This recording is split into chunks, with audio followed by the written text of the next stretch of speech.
Welcome to the Boomer Technician channel. Today I'm fresh out of the shower. The Soul Survivor is repaired from the front end damage it got down in Albuquerque, and we're getting ready to head out to a new car show. I think in the repair video I said we were headed to Wisconsin. That's not right, that's 2 weeks out. This week we're going to Kansas, and I've got a recommendation for a car show from another YouTuber. His name is Eurasian Bob. Last year I connected Eurasian Bob with a gal who was trying to sell a Jeep Commando that belonged to her son, who unfortunately died at an early age. Bob is a used car salesman. He's kind of more of a broker than a used car guy. He specializes in kind of barn finds, low mileage, older cars that are in really good condition, and his Jeep Commando met that requirement. So they were able to get together. She was able to make a sale without a hassle. He got a car to add to his brokerage collection. And so this year I reached out to Bob and I asked him, where's a good car show in Kansas? And he recommended a show called Automobilia in Wichita, Kansas. And looking at the flyer, this is a big production. They've got some convention space where you can display your car indoors. They've got a bunch of parking on the outside. They've got food trucks. They've got all this stuff. So I'm kind of looking forward to it. It's interesting. This is Friday, and I've got to get there by 10 o'clock tonight so I can put the car on display before the show starts. But then I won't have a car for the rest of the night. So I've got to taxi or Uber or take the bus back to my hotel. And then I won't have a car in the morning. So I've got to do the reverse to get back to the show. But once the show's over, I'll have a Soul Survivor back and we can get back on the road. But it's a little different show than the last two. Well, I guess the last two are a little different from each other as well. So it's been interesting. I really enjoyed going to these car shows and getting a look at how different people do different car shows. So let's get on the road, and the next time I talk to you, we'll be rolling somewhere. And that somewhere is Kansas. I'm not always able to stop at the state line, but I could here. So there's a little footage of Kansas and, of course, the state line sign. One of the things about Wichita you may not know is it's a big aviation manufacturing hub, and they've got a great museum to go along with it. Unfortunately, I got there about 15 minutes after closing, but based on these shots, it looks like a fantastic place. Not so fantastic, my hotel. This burn damage did not show up on the Hotels.com website, nor did the Jeep in the back, covered with a tarp and on jack stands. So after seeing the damage on the outside of the building, I was a little concerned about my room, and it turned out to be pretty spacious.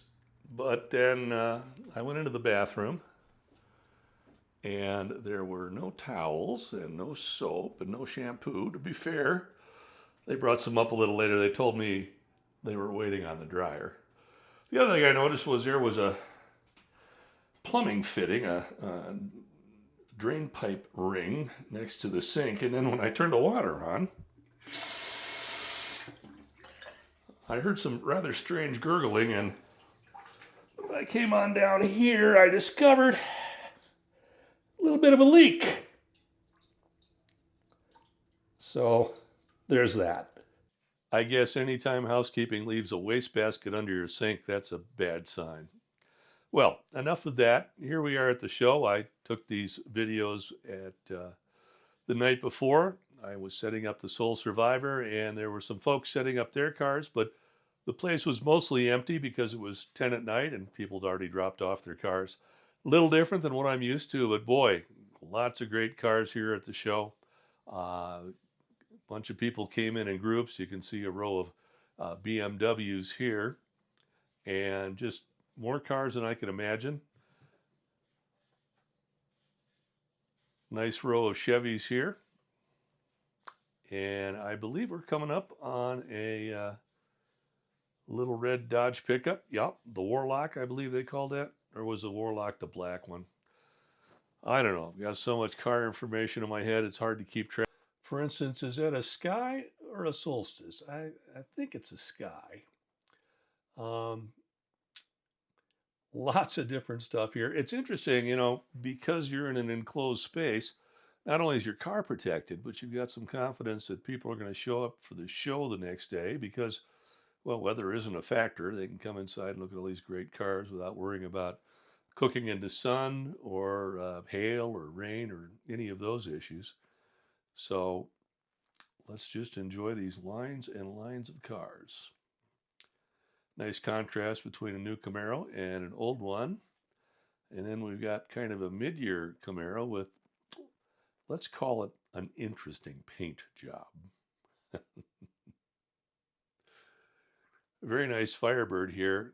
I probably videotaped about a third of the cars at the indoor show, or maybe a bit more than that. But there was also an outdoor show going on that didn't have any charges associated with it. You just roll in and line your car up. I didn't find the time to get out there, but I imagine there were at least as many cars outside as we're seeing inside. Not sure what that person on the floor is doing, either taking a nap or doing some intense detailing. But as you can see, you've got 60s muscle cars next to a, not sure what that is. Let's call it a retro rod. And then a very nice Mercedes, just as a palate cleanser, and a traditional hot rod, all in the same row. So I was really impressed with the variety of cars here. Boy, that silver car, that was a Packard. I don't know if you noticed the hood or not, but an interesting option for a rod, and I thought it came out really great. A couple of other nice cars here. And, oh, a Corvette Grand Sport, I'm guessing replica. I think there's only 5 of them from the factory, although it's a really good recreation if it is indeed a recreation. There was no placard, so I couldn't figure out if it was a real deal or not, but looks fantastic. Another shot of a little red coupe, and not a car show without a nomad, right? So a little walk down this aisle. I didn't find any rhyme or reason to the lining up. They didn't tell me to put the Soul Survivor in any particular place, but oh, here we've got a 70 Mustang. And the longer I look at these, the more I'm thinking, that's the Mustang to have. Although, here's a nice car sitting next to a Terralinga car. I'm guessing they both have some sort of Shelby connection. I didn't bother to read the signage, but great looking rigs. Nice Model A here, right next to a Triumph GT6. Talk about a contrast. Although, really, their performance is probably fairly similar. And of course, we're at a car show, so we're going to see some Corvettes. But not every car show has a Dodge Durango. So a little variety for you there. And a Lotus Cortina with a dual overhead cam Lotus modification. Great little motor. Very popular car in the day, at least back in England. And here we've got a Falcon of the same vintage as that Cortina. And a Firebird that's just sucking all the light out of the room, and nice Chevy convertible, nice Nova. You know, we're in Wichita, so lots of Chevys, lots of Pontiacs, lots of Fords, but a few Volkswagens. We had a lineup here of some really nicely equipped rigs that are fully polished out, outside of that patinaed one we started with. This is an interesting rig. I should have taken a little closer look at the motor on that. You look at the hot rod we're coming up on, it's got a very tall stack on it. And what do we have here? Little Ford Anglia bread wagon. Well, we've got a little prisoner to go with the little truck. What's the story here? Oh, it's the paddy wagon. Took a shot of this Pinto drag car. You might think this is the biggest engine and the smallest car here, but we'll show you a little later, you'd be wrong about that. And there's no car show without a Skyliner. I've been to 5 or 6 Midwest shows this year, and every one of them has had at least one Skyliner. You know, they built it for 3 years, so it's a pretty limited production car, but very popular in the Midwest. And of course, they make a great display with that roof halfway open. Making our way down some lines here. Coming up on some European stuff, from vintage Porsches to not so vintage Porsche, and an even longer line of sweet Porsches. I've got a buddy who loves these to death. Down here in the corner, you can kind of see the convention center entrance there with those fancy pillars and all that glass. I really did enjoy being inside the convention center. So many car shows, you end up baking out in the sun. Obviously, not a problem at this car show. Here we have a TSX with another interesting paint job. I'm looking at that suspension. I've got a TSX myself. It's a great highway car, but I'm not sure this one works so well over the road. Little BMW here, and a long row of Chevys. Obviously, lots of Chevys in Wichita, a lot of the American Iron, although we've seen quite a bit of European stuff as well, but some really, really nice cars. Here's a shot of the crowd. This started up about 10 o'clock, and the place filled up quickly. And unfortunately, I discovered there was a whole area I had missed when I started out with my filming. So I've got some filming here that's going to have quite a few folks in it. There's a section here in the middle where they've got a lot of nice Chevy pickups from the 60s and 70s. And you can see the turnout of the crowd was very, very solid. And I think we've got something tucked off in the corner here.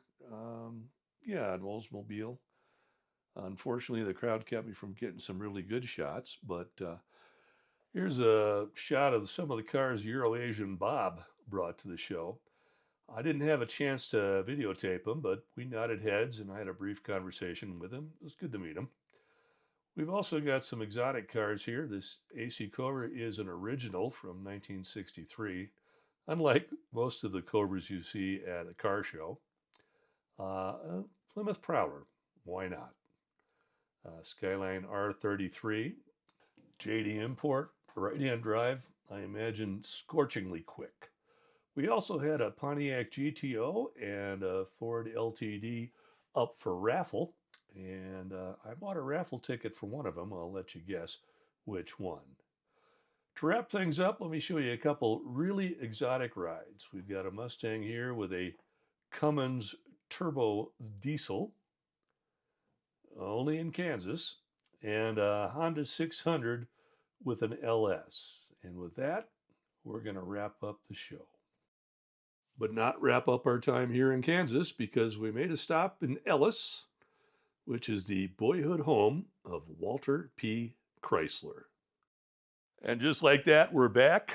An interesting 2.5 days with about 20 hours without any wheels because they were locked up in the display at the car show, which was kind of interesting, but great car show. The only negative I have to say is I can't recommend the hotel.